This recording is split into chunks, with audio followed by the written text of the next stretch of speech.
Hello दोस्तों, नमस्कार। एक बार फिर से आपके अपने YouTube channel Jeakson study point में बहुत बहुत स्वागत है। जी हाँ दोस्तों, आज हम इस क्लास के अंदर बात करेंगे कक्षा 10 के भूगोल की, यानी जो समकालीन भारत की जो किताब लगती है उसके दूसरे अध्याय की हम बात करेंगे, जिसका नाम है वन और वन्य जीव संसाधन। तो शुरू करते हैं आज की क्लास। वन और वन्य जीव संसाधन, ऐसे जो संसाधन यानी संसाधन क्या होता है, पहले हम इसकी परिभाषा देख लेते हैं कि मानव की आवश्यकता की पूर्ति करने वाली वो वस्तु या जिस वस्तु से इंसान की आवश्यकताओं की पूर्ति होती है, उन वस्तुओं को संसाधन कहा जाता है। और ऐसी वस्तु जिन्हें हमें वन और वन्य जीव से प्राप्त होती है, उन्हें वन और वन्य जीव संसाधन कहा जाता है। बात समझ में आई कि ऐसी वस्तु जो इंसान को वन और वन्य जीव से प्राप्त होती है, उनकी आवश्यकताओं की पूर्ति होती हो, उन्हें वन्य और वन्य जीव संसाधन कहा जाता है। पहला जो हमारा टॉपिक रहेगा वो जैव विविधता रहेगा। जैव विविधता क्या होती है? जैव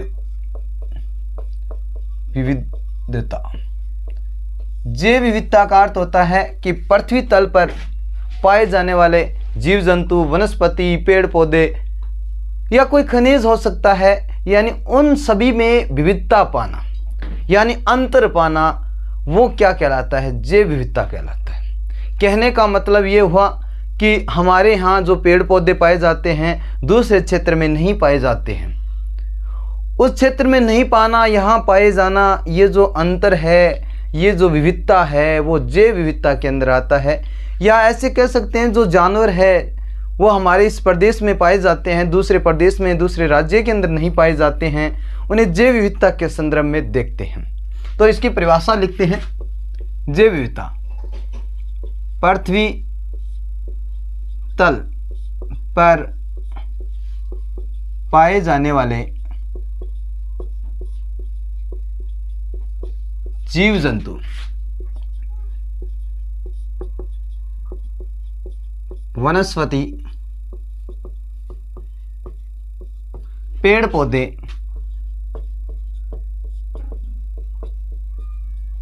आदि में विभिन्नता पाना, विविधता पाना, ये विविधता होती है जैव विविधता। ठीक है, जैव विविधता क्या होती है आप समझ गए होंगे कि पृथ्वी तल पर पाए जाने वाले पेड़ पौधे, जीव जंतु, वनस्पति, इन सभी के अंदर जो अंतर पाया जाता है वो जैव विविधता के संदर्भ में देखते हैं या जैव विविधता कहलाती है। आगे बढ़ते हैं। पारिस्थितिकी तंत्र।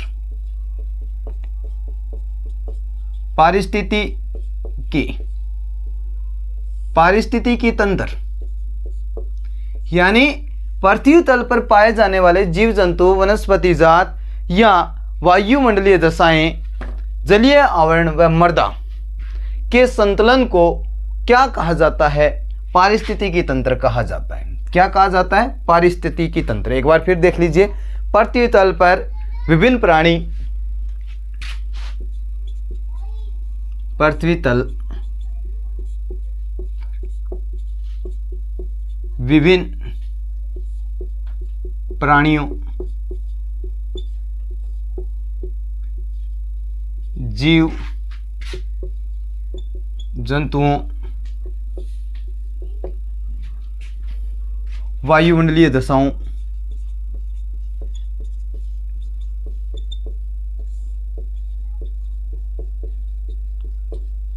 व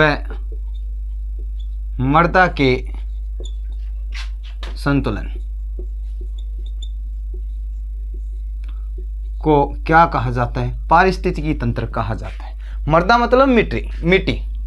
ठीक है, याद रह जाएगा। पारिस्थितिकी तंत्र होता है पृथ्वी तल पर विभिन्न प्राणियों, जीव जंतुओं, वायुमंडलीय दशाओं, मृदाओं के संतुलन को, इन सभी के संतुलन को क्या कहा जाता है? पारिस्थितिकी तंत्र कहा जाता है। ऐसे बोलें कि हमारे पर्यावरण को सुरक्षित रखने का कार्य, या ऐसे बोलें पर्यावरण को सुरक्षित रखने का जो तंत्र होता है, जो सभी चीज़ जैसे जीव जंतु अच्छी तरीके से रहे, मृदा अच्छी पाई जाए, वायुमंडलीय दशा अच्छी हो, उसी तंत्र को, उसी व्यवस्था को पारिस्थितिकी तंत्र कहा जाता है। याद रह जाएगा। चलिए आगे। अब बात करते हैं भारत की, कि भारत में वनस्पति जात व प्राणी जात के बारे में हम बात करेंगे। तो भारत हमेशा, या भारत विश्व की हम बात करें जैव विविधता के लिए समृद्ध देशों में से एक देश माना जाता है, सबसे समृद्ध देशों में से एक है। इस देश के अंदर 8% से अधिक, 8% से अधिक यानी 8% संख्याओं की हम बात करें तो उपजातियां पाई जाती है। जैव उपजातियों की बात करें भारत के अंदर, तो भारत के अंदर 8% जैव उपजातियां पाई जाती है, कह सकते हैं लगभग 16 लाख, लगभग 16 लाख, यानी लगभग 16 लाख उपजातियां भारत के अंदर पाई जाती है। भारत के अंदर बात करें तो 10% वनस्पति जात और 20% यानी स्तनधारियों की संख्या क्या हो गई है, लुप्त हो गई है या लुप्त होने का खतरा है। याद रखना, लुप्त होने का खतरा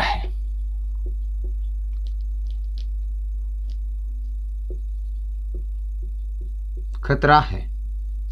यानी भारत के अंदर 10% वनस्पति जात और 20% स्तनधारियों की संख्या लुप्त होने का खतरा है। भारत की हम बात कर रहे हैं, याद रखना ये मोस्ट रहेगा। भारत के अंदर 10% वनस्पति जात यानी वन्य वनस्पति जात और 20% स्तनधारियों की संख्या लुप्त होने का खतरा है।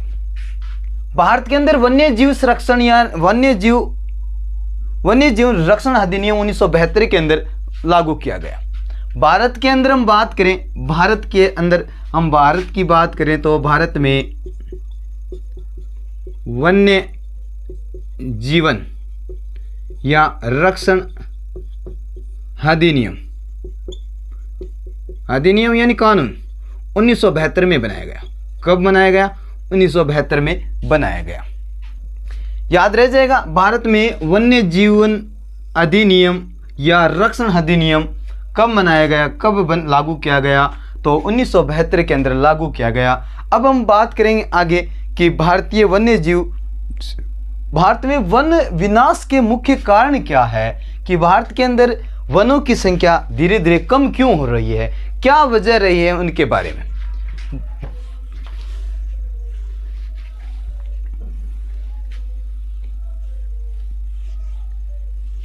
भारत में वन विनाश के कारण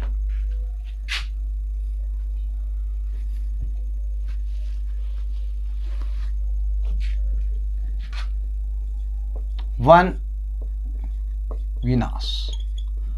विनाश के कारण की हम बात करें भारत में, तो सबसे पहले जो कारण आता है वो रेल लाइन की वजह से वनों को काटा जा रहा है। दूसरा कारण है कृषि कार्य, तीसरा कारण रहा है खनन कार्य और चौथा कारण रहा है वाणिज्यकरण। इन सब की वजह से भारत के अंदर क्या किया जा रहा है, वनों को काटा जा रहा है, जिसकी वजह से वन विनाश हो रहा है या वनों की संख्या कम हो रही है। ये भारत की हम बात कर रहे हैं।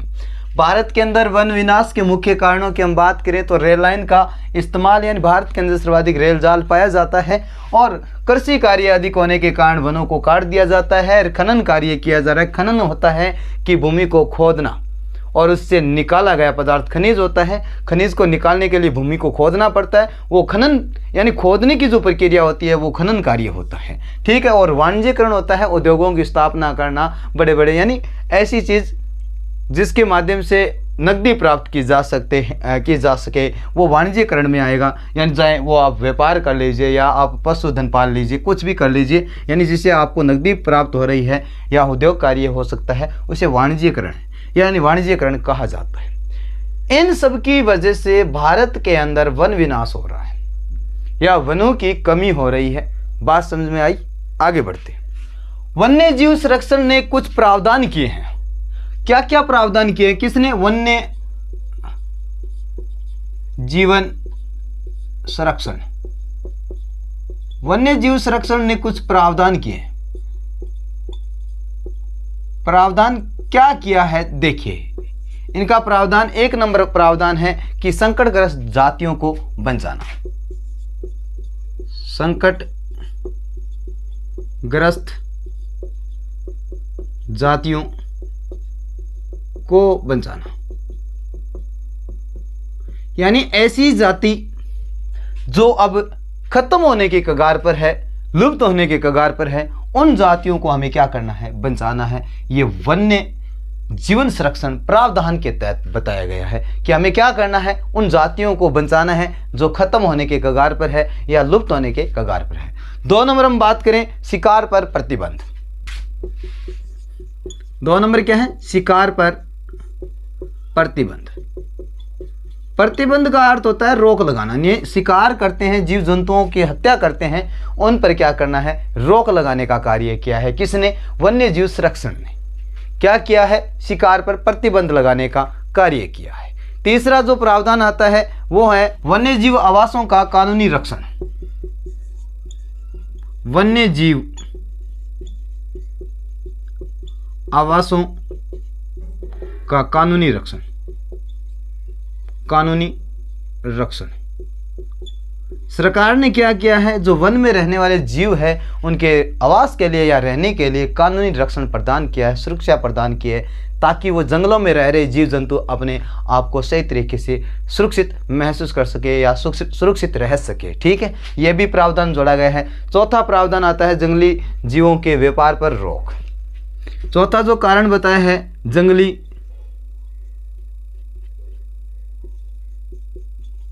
जंगली जीवों के व्यापार पर रोक, यानी जो लोग जंगली जीवों का व्यापार करते हैं, बेचने का कार्य करते हैं, उन पर रोक लगाने का कार्य वन्य जीव संरक्षण अधिनियम इनके द्वारा रोका गया है। यानी जो लोग व्यापार करते हैं जीवों का, उन पर रोक लगाने का कार्य किया है। अब हम बात करेंगे भारत के अंदर बाघों की संख्या घटने के कारण। क्या कारण है कि भारत के अंदर बाघों की संख्या धीरे धीरे घट रही है? क्या कारण रहा है कि भारत के अंदर बाघों की संख्या धीरे धीरे घट रही है? तो 1 नंबर जो कारण है वो है भारत के अंदर बाघों की संख्या घटने का कारण अवैध शिकार। यहीं लिख देता हूं, बाघों की संख्या का कम होना। कारण देखते हैं, 1 नंबर है अवैध शिकार। गलत शिकार कर रहे हैं, कानून ने उसको सुरक्षा प्रदान की है, फिर भी लोग यानी कानून के आंख में धूल झोंक कर शिकार करने का कार्य करते हैं, अवैध शिकार होता है। दूसरा है कि आवासीय स्थल कम होना। भारत के अंदर बाघों के लिए आवासीय स्थल क्या है? आवासीय स्थल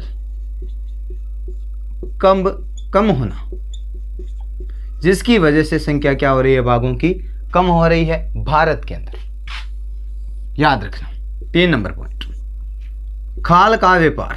खाल का व्यापार, बाघों की जो खाल उतारकर लोग क्या करते हैं, व्यापार करते हैं, जिसकी वजह से बाघों की संख्या क्या हो रही है, कम हो रही है। चौथा जो पॉइंट है, भोजन के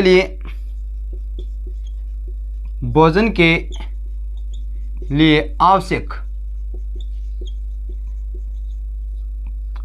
उपजातियों की संख्या कम होना। इनकी वजह से भारत के अंदर बाघों की संख्या क्या हो रही है, कम हो रही है। ठीक है, भारत के अंदर बाघों की संख्या का कम होने का मुख्य कारण है अवैध शिकार, आवासीय स्थल का कम होना, बाघ की खाल का व्यापार करना, भोजन के लिए आवश्यक उपजातियों की संख्या कम होना। इन सभी के कारण भारत के अंदर बाघों की संख्या कम हो रही है। ठीक है, अब याद रह जाएगा इतनी बात। अब बाघों की सुरक्षा के लिए 1973 के अंदर, बाघों की सुरक्षा के लिए 1973 के अंदर प्रोजेक्ट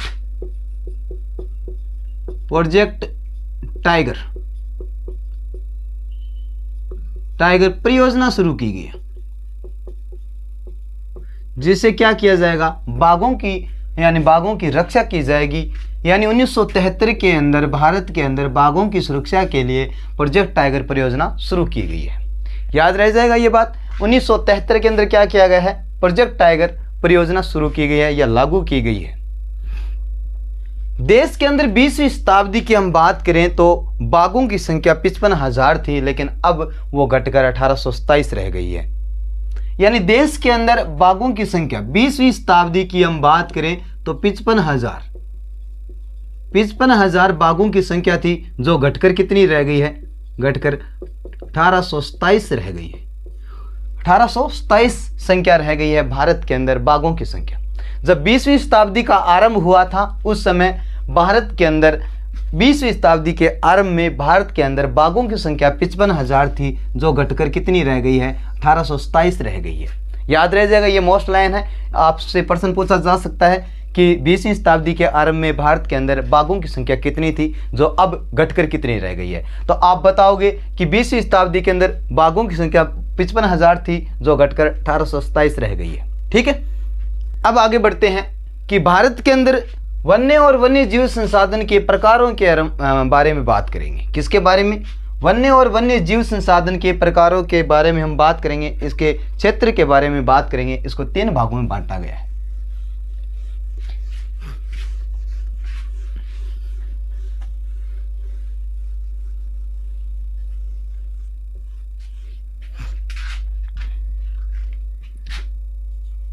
वन एवं वन्य जीव संसाधन के प्रकार व वितरण की बात करें, इनको 3 भागों में बांटा गया है। नंबर 1 आरक्षित वन, नंबर 2 रक्षित वन, नंबर 3 अवर्गीकृत वन। अवर्गीकृत वन यानी 3 भाग है किसके, वन और वन्य जीव संसाधन के। आरक्षित वन क्या होते हैं, उनके बारे में हम बात कर लेते हैं। भारत के अंदर आधे से ज़्यादा जो वन है, भारत के अंदर आधे से ज़्यादा जो वन है, उसे क्या किया गया है, आरक्षित वन घोषित किया गया है। भारत के अंदर आधे से ज़्यादा वनों को आरक्षित वन घोषित किया गया है। आरक्षित वन घोषित किया गया है। याद रखना, भारत में आधे से ज्यादा वनों को आरक्षित वन घोषित किया गया है। जो इमारती लकड़ी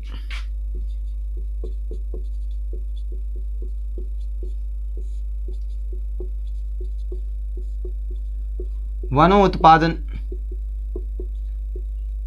के लिए सुरक्षित किया गया है, सुरक्षित किया गया है। इमारती लकड़ी और वनों उत्पादन के लिए इन वनों को सुरक्षित किया गया है भारत सरकार द्वारा। आरक्षित वनों में पशुओं को चराने और खेती करने की अनुमति नहीं है। पशुओं को चराने व खेती करने की अनुमति नहीं है। खेती यानी कृषि कार्य करने, खेती करने की अनुमति नहीं है, याद रखना। एक बार फिर देखिए, आरक्षित वन, भारत में आधे से ज़्यादा जो वन है उन्हें आरक्षित वन घोषित किया गया है। इन वनों में जो इमारती लकड़ी वन उत्पादन के लिए सुरक्षित रखा गया है। इन वनों के अंदर पशु चराने के लिए, खेती करने की अनुमति नहीं दी गई है भारत सरकार द्वारा। ठीक है, याद रखना इन बातों को। आगे बढ़ते हैं। इनके क्षेत्रों की हम बात करें तो मध्य प्रदेश के अंदर 75% से अधिक, कुल भारत की हम बात करें तो उसमें से 75% मध्य प्रदेश के अंदर ये वन पाए जाते हैं। कहाँ पर? मध्य प्रदेश। यहाँ लिख देता हूँ, मध्य प्रदेश। ये जो वन कहाँ पाए जाते हैं? मध्य प्रदेश के अंदर। इसके अलावा जम्मू कश्मीर, वह पश्चिम बंगाल। पश्चिम बंगाल में ये आरक्षित वन पाए जाते हैं। महाराष्ट्र में भी पाए जाते हैं, महाराष्ट्र में भी पाए जाते हैं, याद रखना ये बातें। अब बात करते हैं रक्षित वन क्या होता है। रक्षित वन, रक्षित वन यानी इन वनों को रक्षित या सुरक्षा करना। इन वनों को और अधिक नष्ट होने से बचाने के लिए इन वनों को सुरक्षित रखा गया है या इनको बचाया गया है। और अधिक नष्ट होने से, और अधिक नष्ट होने से बचाया गया है। ठीक है, और अधिक नष्ट होने से बचाया गया है। इन वनों के अंदर पशुपालन या पशु चराने और खेती करने की अनुमति कुछ विशिष्ट प्रावधानों के द्वारा प्रदान की गई है। इन वनों में पशु चराने व खेती करने की अनुमति कुछ विशिष्ट प्रावधान के तहत प्रदान की गई है। याद रखना कि इन वनों को सुरक्षित रखना होता है, रक्षित वन होता है सुरक्षा प्रदान करना और अधिक नष्ट होने से बचाने के लिए। ठीक है, इन वनों में खेती करना, पशु चराने की अनुमति कुछ विशिष्ट तरीकों से या विशिष्ट प्रावधान के तहत प्रदान की गई है। ये जो वन है भारत के अंदर हम देखेंगे वो कहाँ कहाँ पाए जाते हैं। पंजाब, हरियाणा, उड़ीसा, राजस्थान, बिहार आदि राज्यों के अंदर रक्षित वन पाए जाते हैं। याद रह जाएगा। अब बात करते हैं अवर्गीकृत वन क्या होते हैं। आरक्षित वन की हम बात करें, ऐसा वन या ऐसे या अन्य प्रकार के वन या ऐसी बंजर भूमि जिस पर व्यक्ति, समूह, समुदाय या किसी अन्य का स्वामित्व होता है। ऐसे वन जिस पर वन या ऐसे वन या बंजर भूमि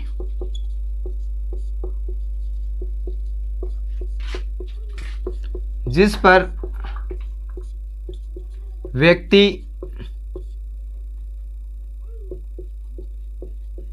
समुदाय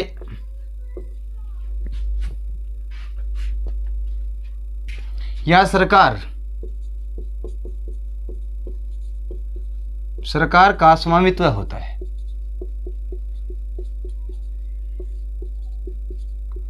है उन्हें अवर्गीकृत वन कहा जाता है। याद रखना, इस प्रकार के वन है वो भारत के पूर्वांचल या पूर्व की ओर पूर्वोत्तर, ऐसे वन पूर्वोत्तर क्षेत्रों में व गुजरात में देखने को मिलते हैं। या ऐसे वन कहाँ पाए जाते हैं? पूर्वोत्तर क्षेत्र व गुजरात में पाए जाते हैं। आज की क्लास में इतना ही, बाकी की क्लास अगले नेक्स्ट दिन लेंगे। तब तक के लिए जय हिंद, जय भारत।